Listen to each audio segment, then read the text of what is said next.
Nalampasan ko na yan lahat eh. So they're not trying to resurrect again the same mode of attack that they've been doing to me. Hindi nga nag-succeed yun eh. Because they did not break me. They were not able to break my spirit. Na yun ang talagang isa sa mga nila gusto. Patahimikin at pahinain. Hindi sila nag-succeed. So ano pa ba ang pwede nilang gawin sa akin? So deadma ko na lang yan.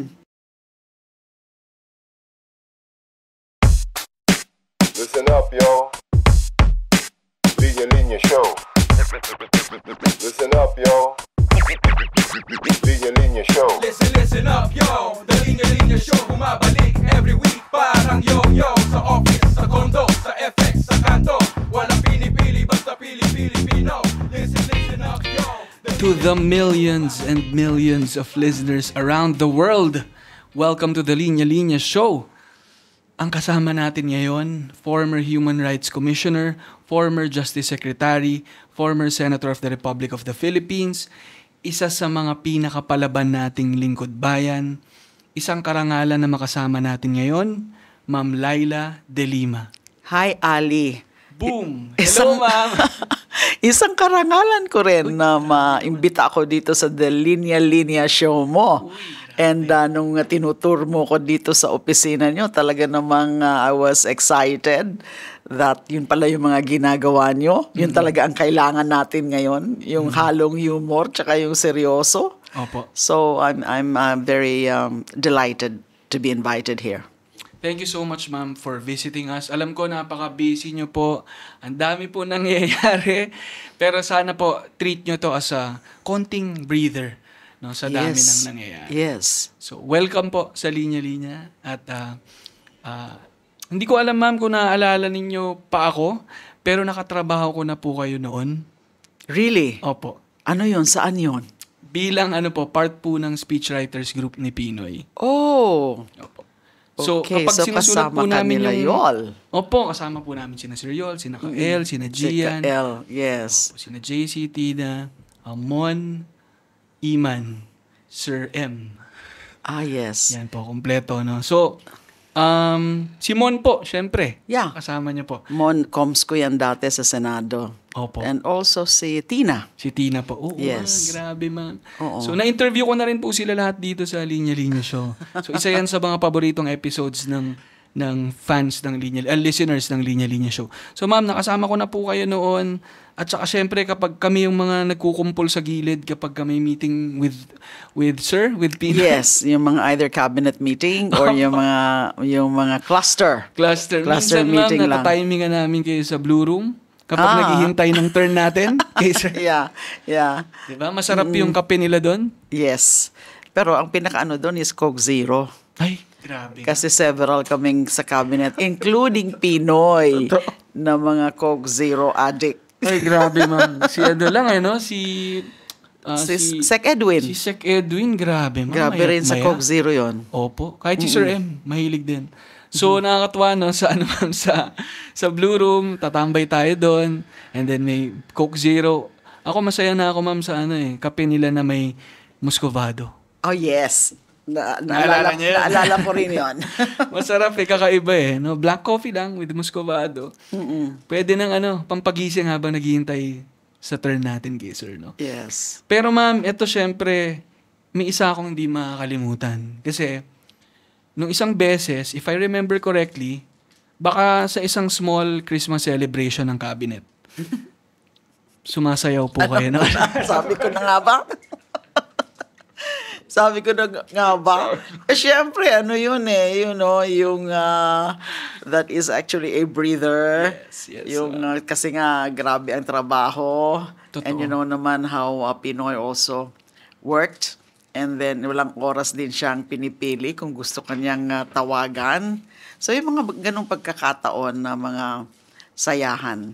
Yes, Including singing. Yan, Yes, dyan ako na kasi hindi naman hindi naman kagandahan yung boses ko. Pero hindi ko maintindihan kung bakit si Pinoy, palagi akong pinapakanta. That's why I always bring with me dun sa tablet ko, yung maliit na tablet, yung list of songs. Kasi, alam ko na tatawagin talaga akong kumanta. So, Madadali naman yung binibigay niya sa inyo, ma'am. Adele. Kaya, Nako, Diyos ko. Trying hard nga eh. opo. Pero ma'am, di ko talaga makalimutan yung ballroom dancing. Kasi, ang nagli-lead pa nun, si Secretary Babes. Yes. Son. Tapos si Sec Dinky. Si Sec Dinky. I miss her so much. Yeah. Yung Sec Dinky, Sec Ging, kami yung mga ballroomer dyan Ayun. with Sec Babes. At ma'am, hindi ko makakalimutan kasi nakasayaw ko kayong saglit. Talaga? Totoo, ma'am. Totoo. Kasi kami Ano bang sayaw yun? kung ano mang ballroom yan, ma'am. Alam niyo naman kami rin yung mga bugoy doon sa gilid. Kami naman Yes. yung mga young ones doon. Yes. Na kapag tinawag din kami, hindi rin kami pwedeng humindi. So, tayo rin kami, sayaw rin kami. So, palit-palit ng sayaw. Nakasayaw ko pa kayo, ma'am. Pati syempre grabe rin si Sec Dinky. Yes. No, ang galing din niya. Kami yung mga magka-team sa mga ganyan eh. But of course, that's unwinding. Yeah. It's needed. Yes. It's needed, but the kind of stress that we're all subjected to sa buhay natin. So we really need mga ganyan. Kaya nga, ma'am, yan lang Break. ang naaalala ko kasi the rest ay all work. Hindi na natin maaalala kasi.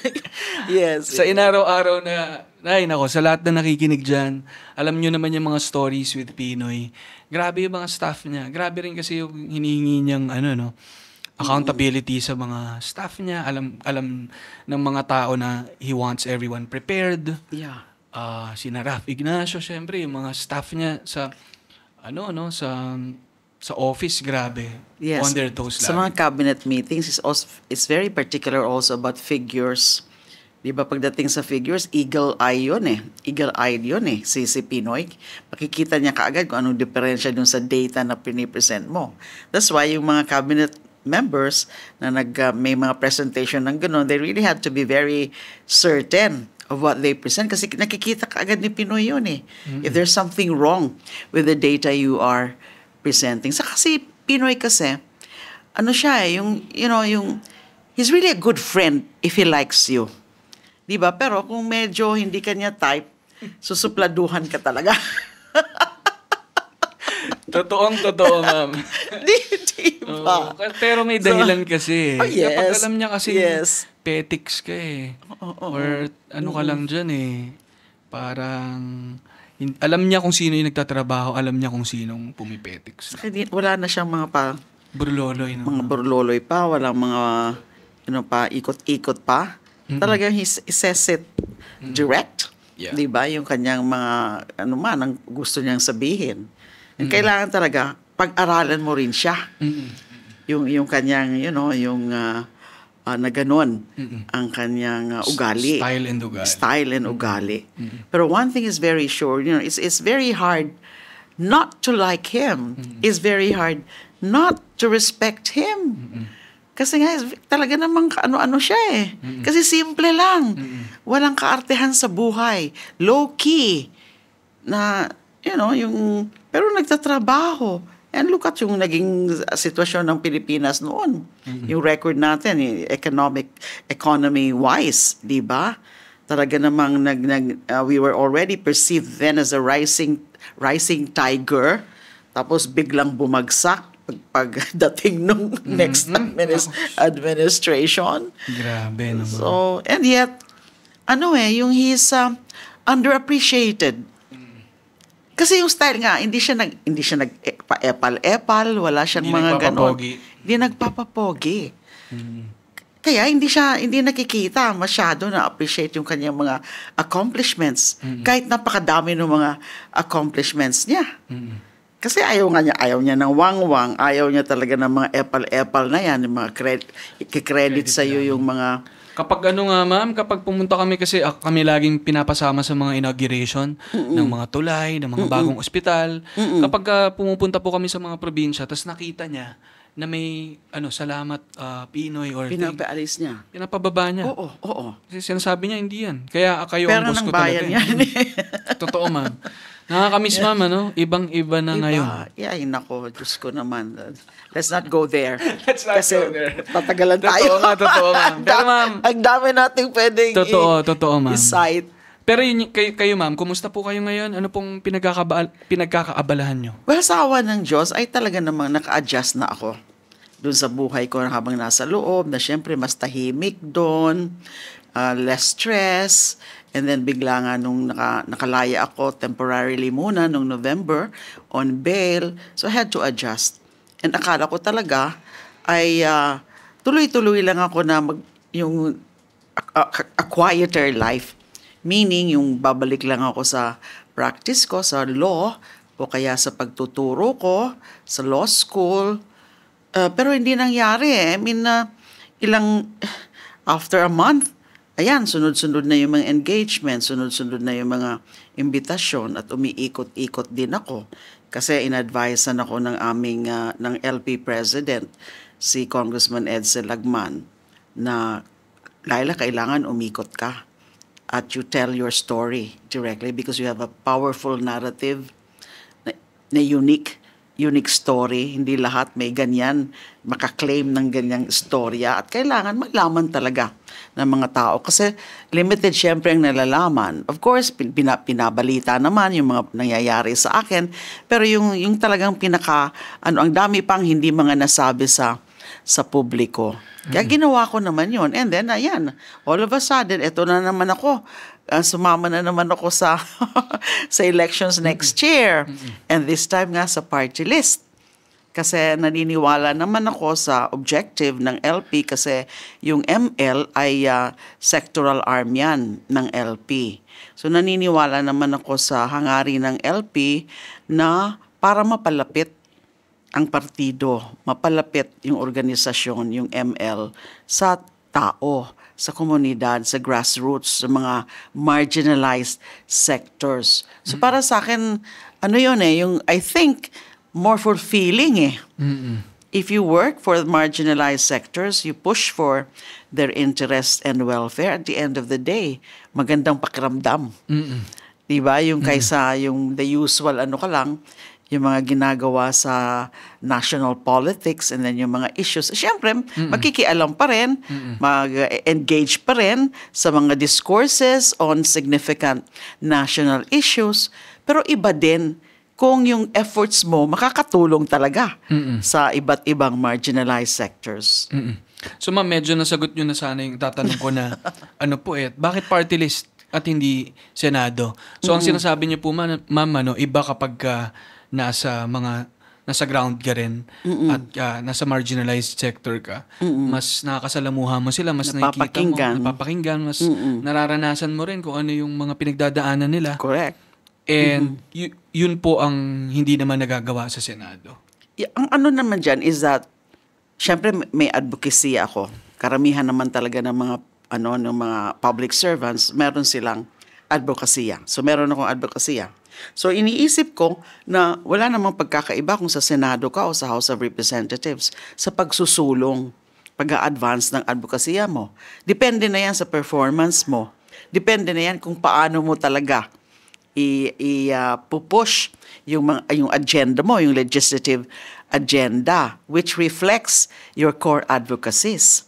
And alam nyo naman yung aking mga core advocacies, human rights, justice, social justice, democracy, national sovereignty, and syempre good governance. Kasi nga yun ang talagang natutunan natin nung panahon ni Pinoy. Yung good and clean governance. Sana nagtuloy-tuloy yun. Kung nagtuloy-tuloy sana yung clean and good governance, di mas konti magiging problema natin ngayon. Yung mas konti rin ang korupsyon. At kung konti ang korupsyon, kung mas mababa ang korupsyon, ay mas maraming resources para makatulong dun sa mga nangangailangan. Ang problema, palala ng palala ang korupsyon. And then, so paano yan? Ang daming mga nangangailangan. Yung sa food, sa shelter, and healthcare. Yung mga ganon. And then yung kulang ang sweldo. So, kasi nga, paano kaya natin ma-institutionalize yung clean or good governance? Di ba? Ang pwede siguro na medyo achievable at yung iniisip din ng ML ay isulong na talaga yung people's participation and empowerment law na binibigyan mo ng boses sa LGU level yung mga residents, yung mga sectors in all the decision making ng isang LGU. And then pataas yun. So bottoms up. Diba? Doon siguro pwede mag-umpisa doon. And achievable yun. Kasi may People's Council na ngayon eh. Kaya lang hindi naman lahat na LGU may active yung mga ganon, yung mga People's Council. Kaya nga, excited tayo na sa mga LGUs ngayon, meron na mga nakikita na yung mga reform-oriented. Di ba? Yan, si VP Lenny, as you know, she's running for mayor sa Naga. O magiging model city siguro yun. I can just imagine yung magiging itsura ngayon ng Naga kapag mayor na si VP Lenny. And we have other examples like Mayor Benji Magalong of Baguio City kasi anti-corruption champion yan. And also for good governance. And maybe also Vico Soto of Pasig. And several others. There's several others LGU na ganun ang ano rin nila, ang style nila. So, can you imagine kung mas marami na sila na ganun at the LGU? Kasi kung okay yung LGU, mas madali nang maapektuhan yung sa national. Yung national Tama, leadership. Ma'am, no? So parang ang nangyari kasi yun parang kung dependent lang tayo sa national leadership, pero weak naman yung sa baba. 'Di ba? Nagkakaroon din ng culture of dependency yung mga tao kung di sila empowered eh. Correct. Pero kung Lalo na nandyan yung patronage politics, hindi pa rin yan na nawawala. Ngayon, di ba yung mga ayuda-ayuda? O, syempre, walang masama sa mga ayuda. Pero dapat, sa tamang ano yan eh. For example, yung 4-piece, hindi dahil sa ako yung principal author ng 4-piece law, ha? But we made sure na may mga conditionalities. Kaya nga ni conditional cash transfer yan yung 4-piece. Hindi yung outright na mga ayuda. Because tinuturuan mong maging dependent. Yung naalala ko yan, ma'am. Kasi kami yung pinapasulat ni Pinoy ng mga 4-piece na speech. So, kailangan naming memoryahin yung mga conditions. And tuwang-tuwa talaga ako sa project ng 4-piece, ma'am. Yeah. Actually, a brainchild yan ni Sec Dinky. Siya talaga yung original na nag-ano yan. Kaya lang, nung naging senator nga ako at naging chairperson ng Committee on Social Justice, Rural Welfare and Development, yun ang talagang tinarget ko na maging important piece of legislation. At tinulungan talaga ako noon ni Sec Dinky buuin yung batas na yun. Ang galing talaga, ma'am. And gusto ko lang idiin ulit yung mga naaalala kong conditions nun eh. Kasi yun talaga yung kontra sa patronage politics and sa ayuda nga na binibigay yung kapangyarihan sa mga mamamayan at sa kababaihan. Kasi sa nanay binibigay yung pera. Kasi sila yung mas responsible. Hindi na napupunta sa mga tatay na kung saan ginagamit. Sa nanay na pupunta. Kailangan kapag yung pera na ginagamit, may nag-aaral, pumapasok. So, binibilang yung attendance ng bata. Correct. Yung nanay, kailangan uma-attend sa mga seminar, sessions ng DSWD sa local para... For livelihood din. For livelihood. Kapag kabuntis ka, kailangan constant ang pa-check up mo. Kabisado mo. Ay, kabisado. Paano, ma'am? Tsaka ang dapat tandaan din ng mga lahat ng mga beneficiaries ng mga 4-piece na parang salbabibda lang yan. Na pansamantala lang na tulong. Hindi dapat sila magkaroon ng impression na endless yan. Totoo. Or forever na yung tulong. Kaya nga may conditionalities eh. Tsaka may up to certain number of years lang na pwede. And ang ganda talaga, ma'am, nung point niya na ang point sana, ma-empower yung pamilya para masuportahan yung mga anak na makaabot man lang ng high school. Kasi may study na sinasabi lagi si Sir sa amin na kapag ang pamilya nagkaroon ng high school graduate, aakyat agad yung income ng family. Correct. So meron na agad na magpapatuloy sa family nyo. Correct. No? Pinagyabang nga ni President Marcos Jr. yung sa 4-piece. He cited a certain figure na ito na yung number ng mga napatapos. Ito na yung may mga nag-top notcher pa. Di ba? Binida niya yan eh. Nung simula... But, wala man lang credit kay Pinoy. Yan tayo eh. Medyo mahina po nasa sa administrasyon ni Pinoy yun nagsimula. Pagpasensya nyo na, medyo mahina sa history ang natin eh. Ang ating ating Pangulo ngayon. Pero naalala ko, ma'am, nung nagsimula si Pinoy, 800,000 families. Yes. Paglabas namin, 4.4 million. Yeah. Tama ba yun? Tama yun. I-fact check natin. Pero ma'am, after noon, 4.4 million families sa 4Ps. And ang matindi pa dyan, ma'am, yun yung ginawa niya rin, di ba? Imbis na nasa national ang may hawak, DSWD ang may hawak. Tama, ma'am? Yeah. Para hindi magamit. Hindi ma-hijack ng mga Hindi politiko. Yan. Of course, may mga loopholes pa. Of course, meron din mga pang-aabuso. Opo. Kaya nga, sinisikap din na, for example, kung ako po'y pala rin na maging miyembro ng Kongreso, ay pag-aaralan ko muli in 4Ps law. Para tingnan ko kung ano yung mga butas dyan. Para maalis na yung mga ganun, pag-aabuso, pinipili lang daw yung mga supporters, pag alam daw na sa kabila ka bumoto, ay hindi ka, although hindi naman yung ganun karami, no? It's not, maybe I'd like to think na medyo isolated naman siguro yan. Pero para naman maging tunay na malinis talaga yung program na yan, kailangan talaga pag-aralan pa. So, isa yan, ma'am, sa mga pwede naming asahan, Yan, no? possible amendments to the law. Ma'am, Yeah. pero gusto ko lang balikan ng konti, no? Alam ko, syempre, hindi ba dali yung pinagdaanan ninyo, no? Masalimuot yung political climate lalo ngayon, no? Pero, ano po yung naging thought process ninyo sa naging desisyon nyo na imbis siguro na mas tahimik na buhay, mas mag-practice ng law, magturo sa eskwela, mas balikan yung mga pamilya at mga matagal na hindi nakasama. Ano po yung naging thought process ninyo at nag-lead sa inyo to the decision to na kumandidato sa 2025 elections? Salamat sa tanong na yan, naiisip ko yan, tinatanong ko rin talaga yung sarili ko na I could have just really, enjoyed my life better. I mean, in quieter life. Siyempre naman, everyday naman tayo, lahat ng mga professionals, may kanya-kanyang challenges, no? Pero ang ano ko nga is that, okay, almost 7 years ako nagsakripisyo, almost 7 years ako kinulong at nawalay sa pamilya, at hindi pa ako nakapag fully discharge my function as senator. Senador pa rin po ako noon hanggang sa nag-expire yung term ko noong 2022. Pero hindi ko naman tuluyan na nagawa yun. Kasi nga, hindi naman ako makakapag-participate sa mga sessions, sa mga committee hearings, hanggang pagpa-file lang ako ng bills and resolutions. So, iniisip ko na kung ganun lang naman na babalik ako sa pribadong buhay, parang masasayang yung ito ginawa to sa akin kasi pinapatahimik ako. Tinangka nilang patahimikin ako. Now, since malaya na ako ngayon, malaya na, hindi lang provisional liberty, dahil nga na-dismiss na yung pangatlong kaso ko this year, ay siguro naman it's time na babawi ako sa public service.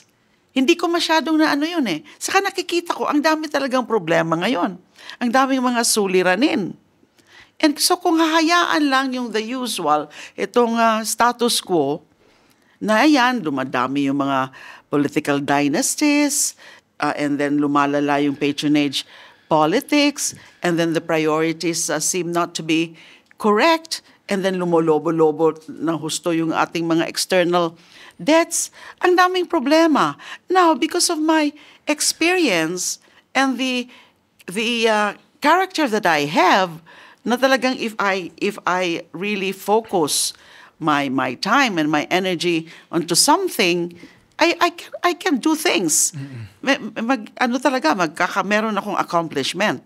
So bakit ko hahayaan yung opportunity na to na lalampas, na pwede akong makatulong? Of course, I do not claim to have the monopoly ng pwede kong gawin lahat.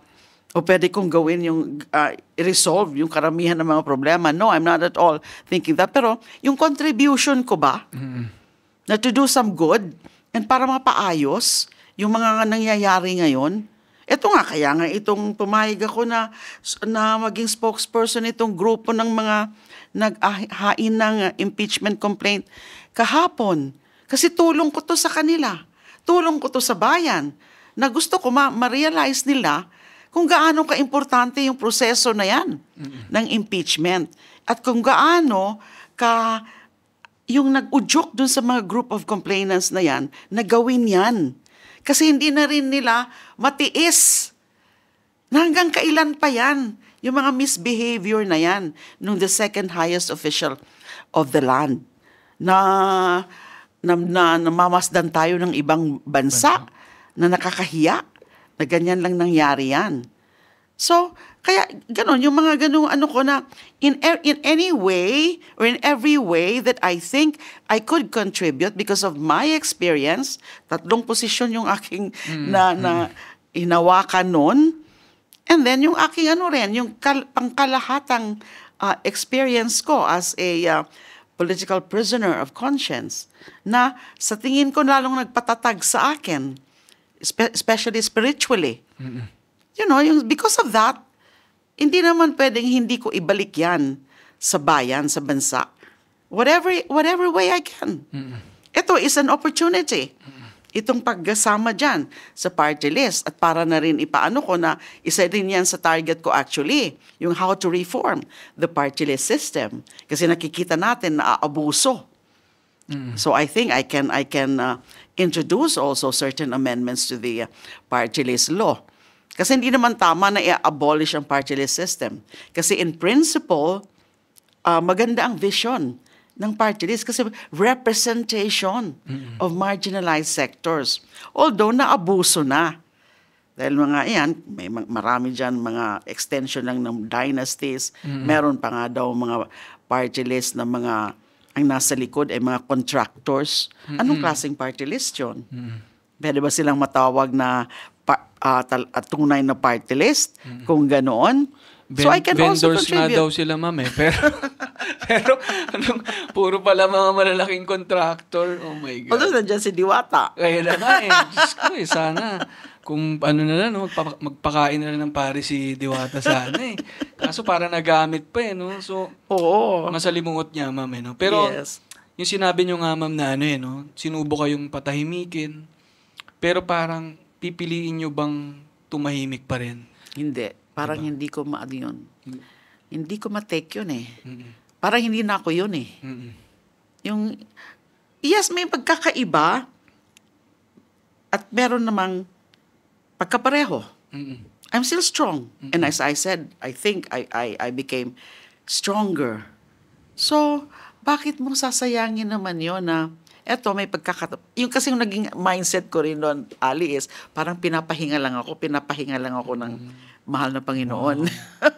Since nakapagpahinga na ako, na overdue actually, imagine, almost 7 years. So it's time to again offer myself and contribute in whatever way. Ang gandang mentality naman nun, ma'am, na pinahinga kayo ng 7. Sana all may 7 years na pahinga. Pero ma'am, Hindi ko sinasabi na magpakulong ka rin. di ba. Pero, grabe lang, ma'am, no? Kung isipin talaga natin, halos 7 taon, 2,454 days to be exact, no? Paano nyo po nalampasan yun? Ano yung pinanghugutan nyo ng lakas noong nakapiit po kayo? Faith. Faith in my innocence. I know I'm innocent. And faith in the good Lord na hindi niya ako papabayaan.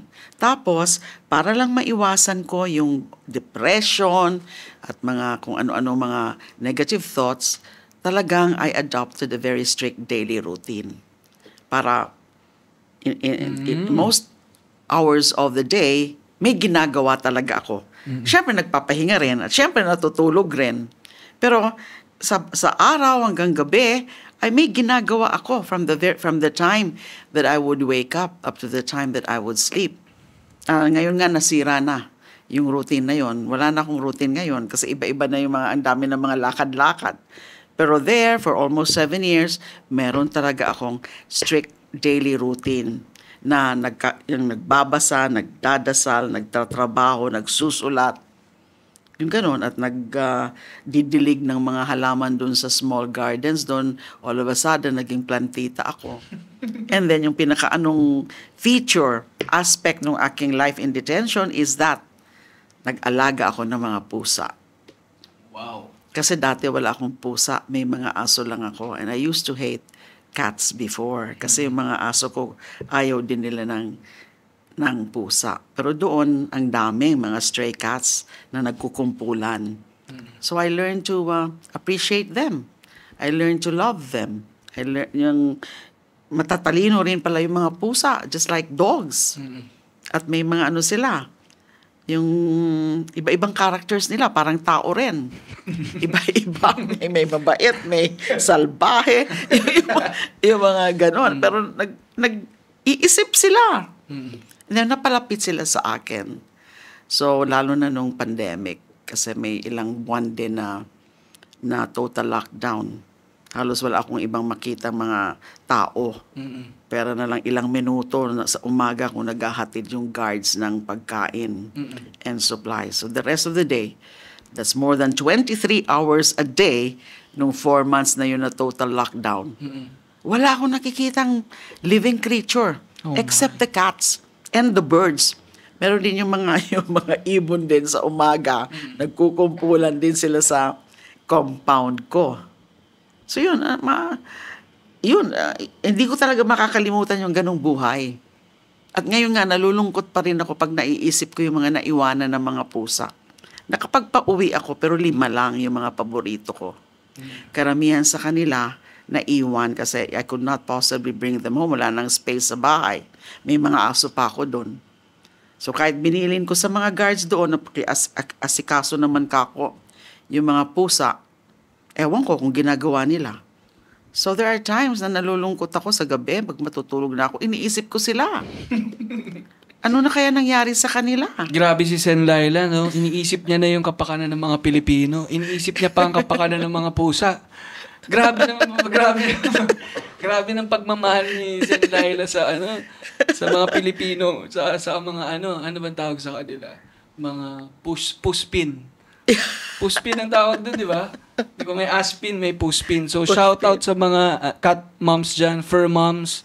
Grabe, kinonvert si Sen Laila to a fur mom doon. Nakapiit siya. Yeah. And gets niya na kayo kung bakit ganun yung pagmamahal nyo sa mga pusa. And siguro talagang lumiit yung mundo nyo, pero siguro mas nakita nyo yung mga maliliit na bagay. Yes. That's very true. Yung mga small things in life, na-appreciate ko as actually blessings. Yung, na ako noon, yung talaga, as I said, naging plantita ako, hindi naman ako ganon. And then, yung mga, pag umuulan, tinitingnan ko talaga yung ulan. Yung minsan, tapos sa May, month of May, ay naliligo ako sa ulan. Kasi nung bata pa kami, ganun eh. So, ginawa ko rin yon nung naging adult na ako, hindi ko yan nagagawa. Pero nung nandun ako sa kulungan, nagawa ko na naman yon. Pag umuulan kapag month of May, naliligo ako sa ulan. Siguro, nagtataka yung mga nag-ooperate ng CCTV, nakikita nila ako doon na naliligo sa ulan.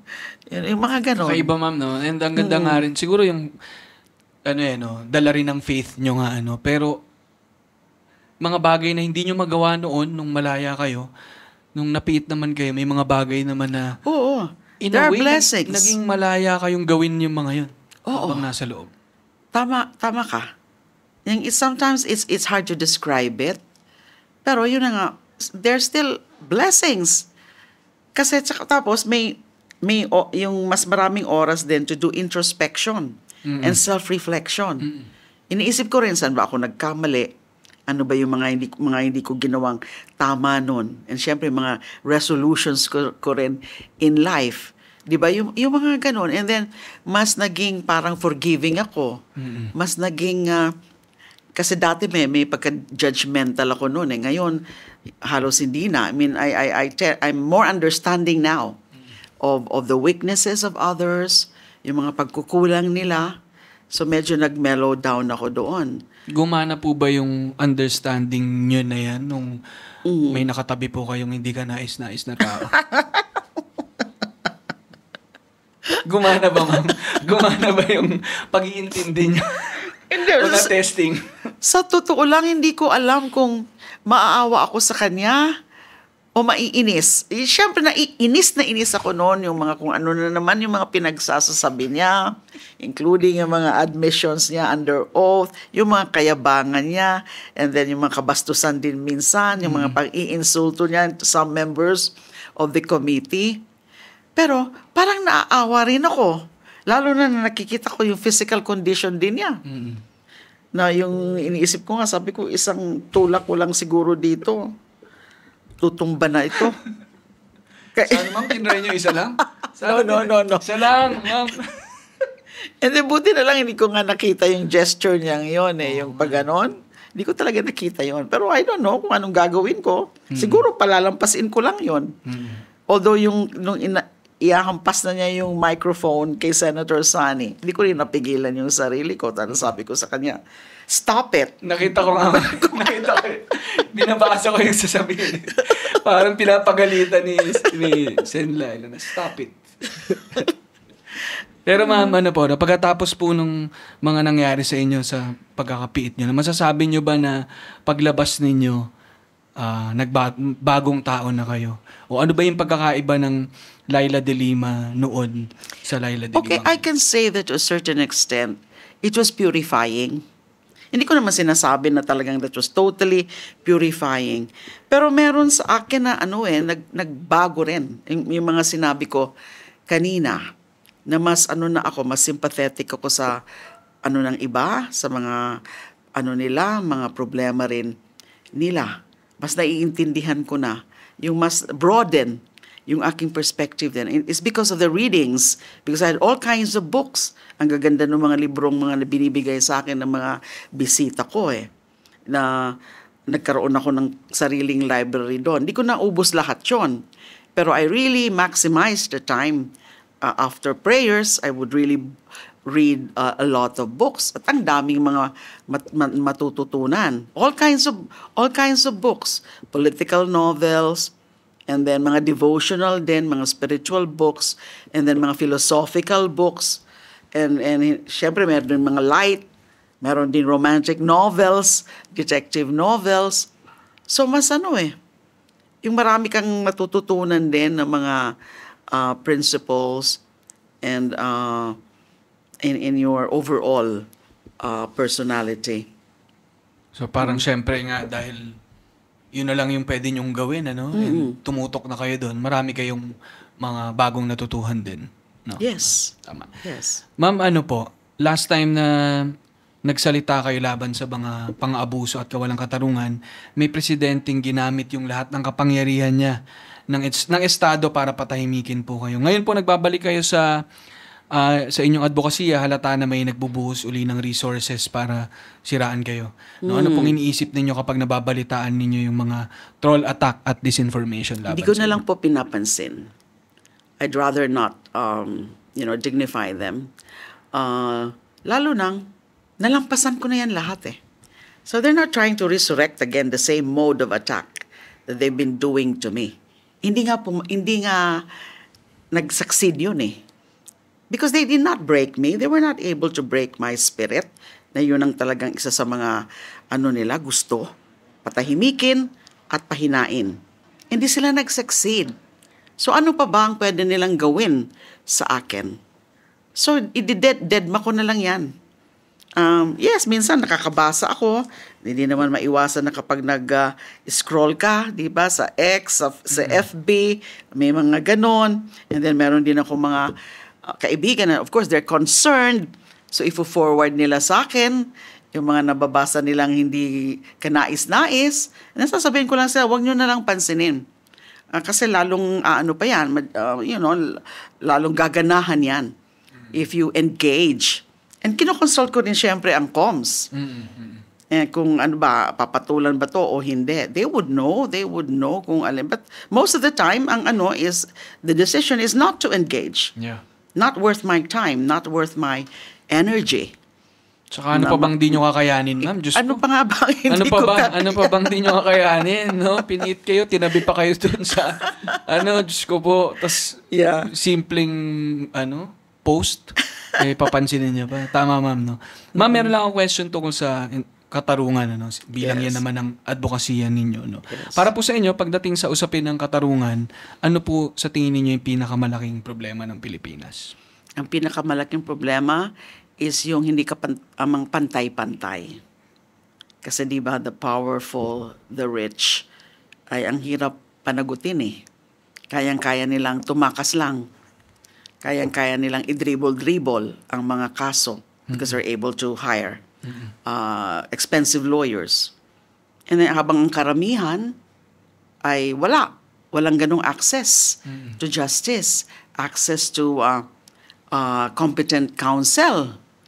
And then, minor lang ng mga kasalanan, ang bilis-bilis na mahuli o kaya patayin. Pero yung mga malalaking tao, mahirap. So, isa yan. Yung, ano pa kaya ang dapat gawin talaga sa justice system natin na mawala na yung ganyan, yung double standards sa justice system. Although, ang palagi nga sinasabi yung sa situation ko, kung kaya nilang gawin yan sa akin, na senador na ako noon, may stature ako sa lipunan as a public figure, ano pa kaya yung mga maliliit? Di ba na kayang-kaya nila talagang gawan ng mga peking akusasyon, yung mga nanlaban na yan, yung mga pagpla-plant ng evidence, kayang-kaya. So yun, very glaring yung nakikita ng ng karamihan dun sa uneven application of the kaya, law. ma'am, kapag mayaman tsaka makapangyarihan, kapag nahuli po, nagkakasakit agad? Yun na nga, nagwi-wheelchair. Opo Ano ba yung tawag? Huliditis ba yung ganyan? Parang pag nahuhuli, biglang sumasama yung pakiramdam? Nakita na naman natin yan dyan sa mga hearing ngayon sa Quadcom, yung mga resource persons na nahihirapan sa pagsagot tapos magkakasakit. So, dadalhin sa ospital. Yung mga, ganun. At kung anong mga kadramahan ang ginagawa, ilang araw lang na dinetain, grabe na yung drama. Yung, so I really don't know that kind of Ma'am, Kaya nga, I have to say this, Ali. Siguro nabalitaan nyo yun. Naturally, may offers sa akin na either hospital arrest or house arrest. Kasi nga daw, I'm a political prisoner at may mga organizations, international organizations, and even foreign governments calling for my release. So siguro nape-pressure na yung administrasyon. I'm talking about Marcos Jr. administration. Kaya they were considering yung house arrest or hospital arrest. Pero hindi ko tinanggap I graciously declined it nung pinasabi yun sa akin ng isang emissary. Kasi iniisip ko, kasi ang sabi, I'll just cite health reasons. Although meron naman akong health issues, but they're not serious enough. Magdrama-drama rin na may matinding sakit para lang payagan ako mag-hospital arrest or house arrest. Meron sa mga ordinary detainees, marami dyan na talagang may mga sakit, matatanda na. But will they ever be given the chance ng mga ganon, house arrest or hospital arrest? Dahil hindi naman sila malapit sa may kapangyarihan. So inisip ko sila, sabi ko hindi ata tama yan. Na okay, magiging mas maayos yung buhay ko, although arrest pa rin yun. Hindi pa naman yung tunay na hindi pa rin yung tunay na kalayaan. Kasi meron pa rin dyan mga gwardya, 24 hours, gagwardyahan ka kung nasa bahay ka o sa hospital. Tapos hindi ka makakalabas basta-basta sa bahay o sa hospital, as the case may be, kung walang permission ng court. So halos walang pagkakaiba. So sabi ko, hindi yan vindication Yung ganun lang. Gusto ko, ma-vindicate talaga ako. Gusto ko, patapusin na yung kaso na yan. At para ma-absuelto ako. Kaya ganun yung naging, kasi iniisip ko, yung iba, hindi tama yun. Grabe, ma'am. Kung hindi pa empathy ang tawag dyan, ewan ko na. Grabe, ma'am. And ano rin, yung ano nyo, no, parang lead by example na mapakita nyo na ito nga yung mismong problema eh. Tapos ngayong ako na yung nandito sa ganitong sitwasyon, ako rin pala yung mag-a-avail ng ganyang Correct. At ayaw kong mapasama dun sa category ng mga yon. And you know who I'm talking about. Yeah. Yung mga nag-avail ng house arrest, mga ganyan, hospital arrest. And ayaw ko, nakasama ako sa listahan doon ng mga privileged detainees. Grabe, ma'am. Sana all. Sana all na mga leaders natin magpakita ng ganyan. Diyan yung nakikita yung totoong tapang. Hindi yung tapang-tapangan sa TV at kung ano-anong pinagsasabi. Pero pag napunta na sa sitwasyon na ganyan, sila naman yung unang uurong. Titiklop, no? Ma'am, ngayon, medyo tapos na tayo sa madadaling tanong. Dito na tayo sa mga mahihirap na questions, ma'am. Okay. Unang-una po, kapag iniisip ko kasi ngayon, pag iniisip ko po kayo, isa sa mga una kong pumapasok sa isip ko yung shawl po ninyo. So pwede niyo po ba kaming kwentuhan kung paano nagsimula ang hilig niyo sa mga shawl? Nagsimula ito nung ako ay nagpa-practice na. Part of a law office. Kasi syempre, lalo na pag mag-attend ka ng hearing, nakasuit ka. Diba? And meron partner noon, and this is Attorney Lorna Kapunan, LPK. Senior partner siya, I was a senior associate, and palagi siya na nagsha-shawl. So ginaya ko. And then nung ginaya ko, it's so hard to get rid of this na. And may kwento nga na, may experience ko talaga yan, na talagang na-identify na ako na meron akong shawl kasi isang beses na malengke ako, naka-house dress lang ako, simple lang. So, syempre, alam nga naman mag-shawl ka, naka-house dress ka lang.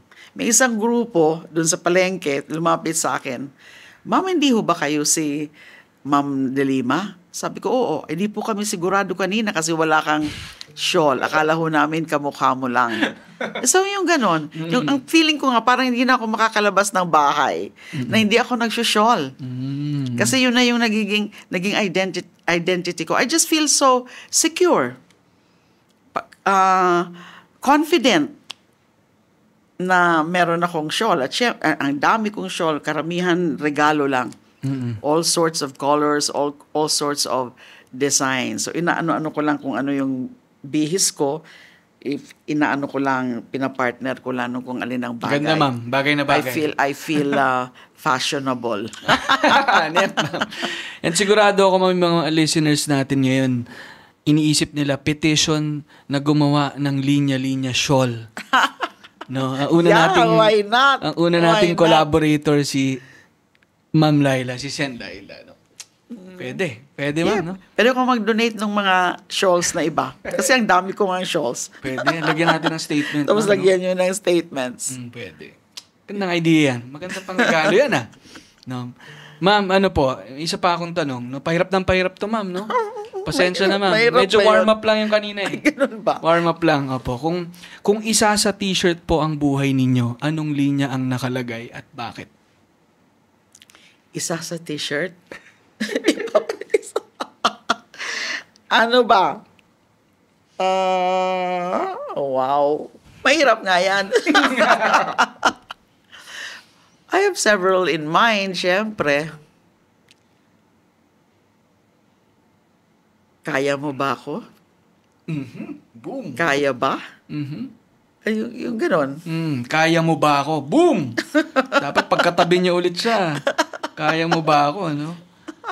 Ganda niyan, ma'am. Siyempre, marami rin nagre-recommend dati, ma'am, ng ano, di ba? Laylaban. Mga ganyan. Kaya. Yun nga ang ano namin ngayon, eh. Yan ang slogan namin. Laylaban. Sa ML Party List, Laylaban ang laylayan. Ay, ang ganda. Yan ang mga recommendation nila. Ang ganda. Sa ML, ano, ma'am, ulit po? Sa ML Party List, Laylaban ang laylayan. Ay, ang ganda. Kasi marginalized sectors. Oo nga. Mga nasa laylayan. Ay, gawin ng t-shirt yan, ma'am. We want to be, we want to be their voice sa Kongreso, yung mga nasa laylayan. So para may laban sila lagi. So, laban.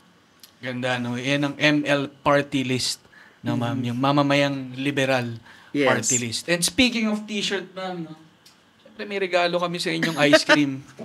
No, may ice cream ang regalo namin kay Ma'am Laila, no? Bago matapos ang ating episode. Ma'am, ito po ang aming Wow! Pwede niyo pong buksan ng ice cream na yan, ma'am. Ice cream ba talaga Ice to? cream yan, ma'am. Sige po.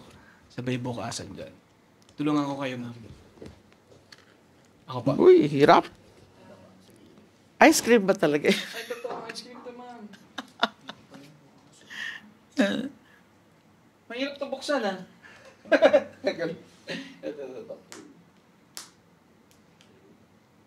Ayun. Ma'am, ito po ang aming bigay na ice cream sa inyo. Sana po magustuhan ninyo. Hindi lang siya masyadong malamig. Ayan po. Ay, may galunggong! Pakita niyo, ma'am. May galunggong. May galunggong. Wow! Yan, may t-shirt kami para kayo. Wow! Ganda nito ah. Sige, pakita niyo sa May harap ba? puso. Ito po. Ayan. I really love this. May puso para sa pusa. Ayan. Isusuot kito. Isusuot Ayan. ko to. Ma'am, nahulaan lang namin. Cat lover kayo. Tapos pagbukas nyo, magic. Wow! Ganda to. Ayan. May puso para sa pusa. Yan. Very good. Meron pang iba dyan mamaya. Thank ma'am. you Pwede so niyo pong much. buksan. Yes, okay. Pero, yun Thank ang- you so much. Thank you so much. Ma'am, grabe po yung kwento ninyo. Mula sa pagiging isang abogada, pagiging chairman ng Commission on Human Rights, pagiging secretary ng Department of Justice, pagiging senadora ng Republika ng Pilipinas, isa po kayo sa mga pinaka-inspirational leaders ng bansa. Lalo pagdating sa galing, sa dedikasyon, sa tapang, at sa paninindigan na ipaglaban ng mga karapatan ng Pilipino at ang ating bayan. Sama ko na yung mga pusa, ma'am, no? Maraming salamat po, ma'am. Sa lahat po ng nakikinig mula po sa amin. Maraming salamat po. Marami po kaming nabibigyan ninyo ng lakas noon pa man at ano pa man po ang subukin nilang gawing hadlang sa inyo. No, excited po kami sa mga gagawin pa ninyong mauhusay at mabubuti para sa mga Pilipino at para sa Pilipinas. Maraming salamat din, Ali. Really such an absolute pleasure for me. Enjoy talaga ako. Lalo na doon sa mga pinakamahirap mong tanong. Mahirap yan. Pero really, maganda yung program mo kasi nga it's mixed, you know. It's not all lahat na pinag-usapan natin. Kasama na rin syempre yung politics. Opo. And then in a different approach lang. Ganda. So I congratulate you and more power to you and to this show. Thank you, ma'am. Ma'am, baka po may gusto kayong sabihin sa listeners natin, lalo na po doon sa mga patuloy na sumusuporta at sumasama sa inyong laban para sa mga nasa laylayan. Unang-una po, marami pong salamat sa tiwala, sa suporta, at sa inyong faith in my innocence before, yung mga pagdasal niyo para sa akin na makalaya ako. At ang pakiusap ko po is that tatandaan po natin that the next year's elections is a very crucial one. Na kailangan iniisip talaga natin yung sino yung mga karapat-dapat na maupo dyan. Kasi alam mo na, pag eleksyon, pantay-pantay tayong lahat. Each of us has one vote only. Sino ka man, mahirap ka o mayaman, one vote tayo lahat. Equalizer yan, great equalizer. So ganyan ka-importante.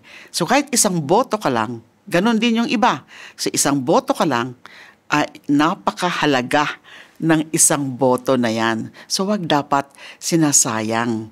Lalo na sa dami ng problema, mga suliranin ng ating bansa, napakahalaga na dapat talaga yung mga tama na mga mamumuno ang iluklok natin sa eleksyon. Salamat po. Maraming salamat, Ma'am Laila De Lima sa The Linya Linya Show. Ingat po kayo, ma'am. Maraming salamat po at excited kami sa mga gagawin niyo po. Salamat din. Thank you Ingat so kayo lahat, much. guys. Bye-bye.